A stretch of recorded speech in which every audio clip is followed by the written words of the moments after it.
মৃত মাতৃৰ কোলাত 2 বছৰীয়া সন্তানৰ চকুলো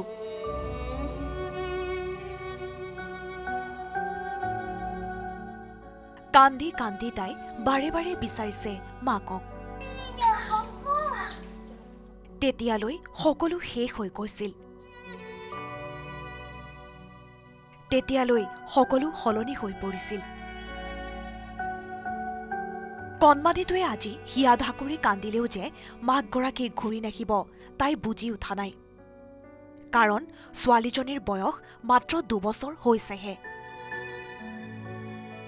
তাই জন্ম হোৱা এই ঘৰটোৰ বাহিৰত কাহানিও ইমান মানুহ হোৱা নাছিল পুলিচ কি তাকো তাই ভালদৰে বুজি উঠা নাই মাক শ্ৰেয়াৰ বুকুত ধৰি ধৰি তাই কান্দিছে দেউতাকক হত্যাকাৰী বুলিও তাই আজি জনা নাই মাকৰ মূৰত ৰঙা ৰঙা তেজ দেখি আচৰিত হোৱা নাই কাৰ ভুলৰ পৰিণতিত অকলহৰীয়া হ'ল 2 বছৰীয়া কন্যা সন্তানটি বাৰে বাৰে ঘৰটোৰ বাহিৰত তাই ৰৈ কান্দিছে কত মোৰ মা উপস্থিত সকলোৰে তাইৰ অৱস্থাটো দেখি হেতা পৰিছে দুচকু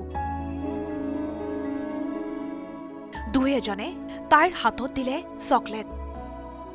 চিপছৰ পেকেট পৰকীয়া প্ৰেমৰ সন্দেহ আৰু ৰক্তাক্ত অৱস্থাত পৰি ৰোৱা তাইৰ মাতৃ শ্ৰেয়া ঘাতক দেউতাক আৰক্ষীৰ জিম্মাত উলুবাৰীত ঘটি যোৱা নৃশংস ঘটনাক মনত বান্ধি তাই চিৰজীৱন নিজকে কৈ যাব মা দেউতা মোক কিয় জন্ম দিছিলা গুৱাহাটীৰ পৰা দীপাংকৰ দাসৰ report news 18 Assam north east